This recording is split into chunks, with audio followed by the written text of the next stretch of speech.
Hello दोस्तों, आज की कहानी है गणेश जी और कंजूस औरत की।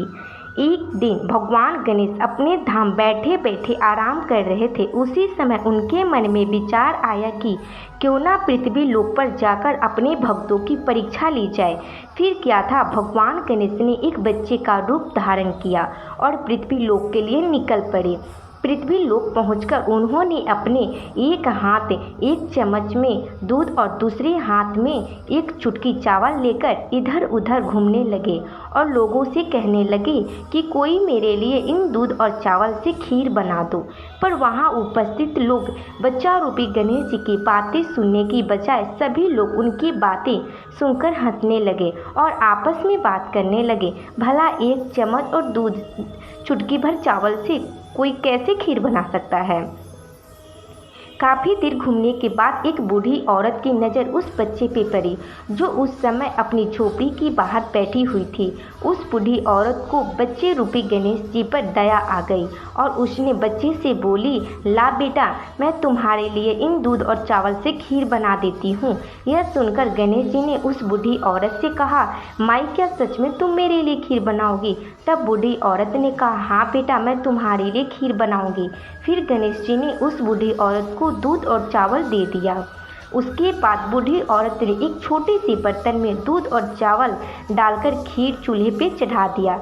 कुछ देर बाद बूढ़ी औरत ने देखा कि जिस बर्तन में उसने खीर चूल्हे पर चढ़ा रखी है वो बर्तन तो पूरे भर गए हैं। तब उसने उसे बड़े दूसरे बर्तन में खीर डाली, पर वो बर्तन भी भर गए। यह देखकर वह बूढ़ी औरत ने गणेश जी से बोली, बेटा, मेरे पास तो इतने ही बर्तन थे, अब मैं कैसे तुम्हारे लिए खीर बनाऊं?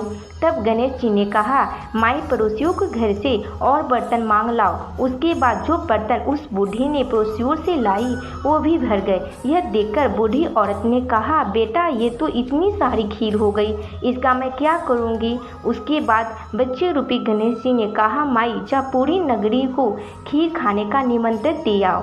फिर वह बूढ़ी औरत सबके घर जाकर कहने लगी, आज मेरे घर खीर खाने आना। परंतु बूढ़ी की बात सुनकर सब हंसने लगे और कहने लगे कि तुम तो खुद गरीब हो, खुद खाने के लिए तो सबसे रोटी मांगती फिरती हो और आज ऐसे में आज तुम हमको खीर खाने के लिए बुला रही हो। तभी कुछ लोग कहने लगे, कोई बात नहीं, चलो उसका मजाक बनाने ही चलते हैं। सभी एक दूसरे को सलाह देने लगे कि घर से खाना खाकर चलेंगे, नहीं तो भूखे ही रहना पड़ेगा। जबकि कुछ लोग बोले, अरे, खाना खाने घर आकर भी खा लेंगे, देख तो ले बूढ़ी कौन सी खीर खिला रही है। इधर जैसे ही वो बूढ़ी सबको खीर खाने का न्योता देने गई, उसी समय उसकी बहू ने सोचा कि पता नहीं मेरे लिए खीर बचेगी कि नहीं। फिर वह एक कांसे की थाली में खीर डालकर खाने के लिए बैठ गई। उसने खाने से पहले भगवान को भोग लगाया और उसने खीर खाना शुरू कर दिया।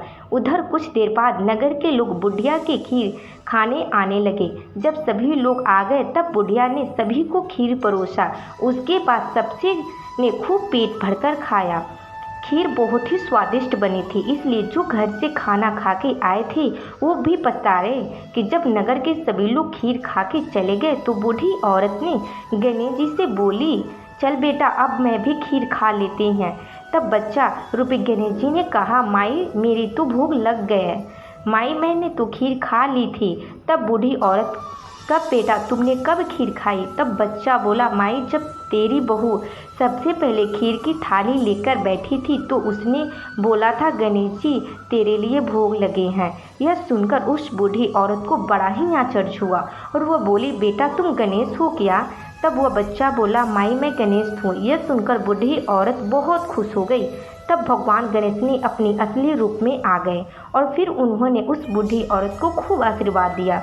उसके बाद वहाँ से जाते हुए गणेश जी ने उसकी झोपड़ी पर लात मारते गए, जिससे उसकी झोपड़ी महल बन गई, नौकर चाकर हो गए, रिद्धि सिद्धि के भंडार बन गए।